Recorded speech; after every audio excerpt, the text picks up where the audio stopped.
हाय दोस्तों, कैसे हैं आप सभी। मैं डॉक्टर अनव्यास फिर से अपने यूट्यूब चैनल पर आप सभी का स्वागत कर रहा हूं और आशा कर रहा हूं कि सभी बिजनेस स्टैटिस्टिक्स एंड एनालिसिस का सब्जेक्ट अच्छे से पढ़ाई कर रहे हैं, सीरियस होकर पढ़ाई कर रहे हैं। फोर्थ मोस्ट इंपॉर्टेंट क्वेश्चन है, लास्ट पेपर है एमबीए फर्स्ट सेम का और इसके बाद वो थोड़े रिलैक्स हो जाएंगे, फ्री हो जाएंगे। लेकिन ये फाइनल फ्रंटियर है, इतना आसान भी नहीं है इससे पार पाना, लेकिन पार पाया जा सकता है ना। तो फोर्थ क्वेश्चन देख लेते हैं।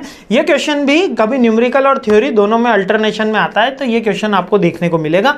ये क्वेश्चन क्या कह रहा है कि प्रोबेबिलिटी क्या होती है, कैलकुलेट कैसे करते हैं अंडर द क्लासिकल अप्रोच, और what is the Poisson distribution क्या होता है और इसको कैसे कैलकुलेट करते हैं और इसकी भी कैरेक्टरिस्टिक बताइए। यानी कि एक भारी भरकम सा ऐसा क्वेश्चन आपको एग्जाम में देखने मिलेगा। प्रोबेबिलिटी होता है किसी भी एक्शन का, किसी भी पॉइंट का अक्रेंस होने की जो लाइकलीहुड होता है उसको प्रोबेबिलिटी कहते हैं। प्रोबेबिलिटी मेजर तो quantifying the likelihood of event occurring. कोई भी इवेंट होने का जो अकरेंस नंबर होता है वो प्रोबेबिलिटी कहलाता है। 0 to 1 होती है। अब 0 to 1 क्या है? 0 to 1 परसेंटेज में अपन बोल देते हैं, लाइक 33%, 44%।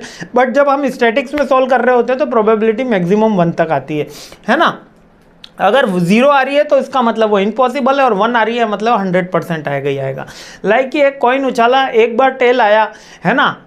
अगर मैं उस कॉइन को पलट दूंगा उसी समय तो हेड आने की कितनी प्रोबेबिलिटी है? तो 100% है, क्योंकि एक साइड टेल है तो दूसरी साइड हेड होगा ही होगा। लेकिन फिर से अगर मैं उस कॉइन को उछालूंगा तो कोई प्रोबेबिलिटी नहीं, वो वापस 1/2 की प्रोबेबिलिटी होगी, क्योंकि 50% है, 2 ऑप्शन है ना। तो calculation probability under the classical approach all outcome of sample steps are equal likely. ये क्या कहते हैं कि हर इवेंट अपने आप में इक्वली पॉसिबल होता है, इसको क्लासिकल अप्रोच बोलते हैं। लाइक कि कॉइन उछालने की जो प्रोबेबिलिटी है 50% दोनों की, है ना। तो जो नंबर ऑफ पॉसिबल आउटकम होंगे उसके अकॉर्डिंग हम चेक कर लेंगे, ठीक है, कि फेवरेबल आउटकम हमारा क्या आ रहा है, मतलब कि सारे आउटकम इक्वल्स माने गए। इसके अलावा पॉइजन डिस्ट्रीब्यूशन होता है। पॉइजन डिस्ट्रीब्यूशन भी क्लासिकल थ्योरीज के टाइप ही है, लेकिन पॉइजन डिस्ट्रीब्यूशन के अंदर हम प्रोबेबिलिटी डिस्ट्रीब्यूशन करते हैं, that describe the number of event of fixed interval of time. यानी कि ये कह रहे हैं कि एक एवरेज रेट आने के बाद, क्लासिकल थ्योरी के टाइप ही है, बस इनका थोड़ा सा अपडेटेड वर्जन आया। इन्होंने ये कहा पॉइजन डिस्ट्रीब्यूशन में कि हर इवेंट तो होगा, लेकिन एक सर्टेन पीरियड ऑफ टाइम वो आने की ज़्यादा प्रोबेबिलिटी है। हर इवेंट की इक्वल प्रोबेबिलिटी नहीं है, एक सर्टेन पीरियड ऑफ टाइम या सर्टेन नंबर के आने के बाद फिर से प्रोबेबिलिटी है, तो उसका उन्होंने मैथमेटिकल रिप्रेजेंटेशन दिया, ठीक है।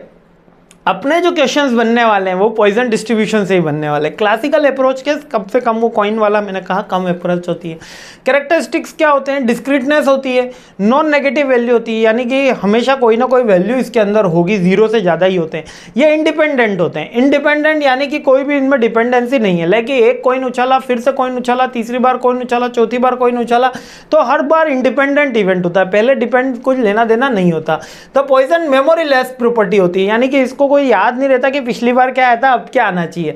नॉन नेगेटिव है, डिस्क्रीट वैल्यू होती है, पॉजिटिव वैल्यू होती है और इंडिपेंडेंट वैल्यू होती है, मेमोरी नहीं होती। और मीन और वेरिएंस का इसमें बहुत यूज करते हैं हम।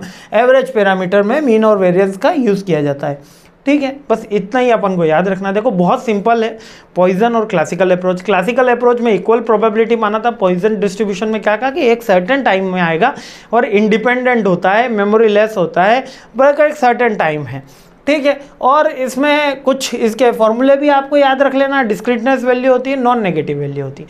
बहुत ही सिंपल है, बहुत इजी है। कल का पेपर बहुत अच्छा जाएगा, आप मेहनत कर रहे हैं, कॉन्फिडेंट रहिए, ज़्यादा परेशान मत होइए।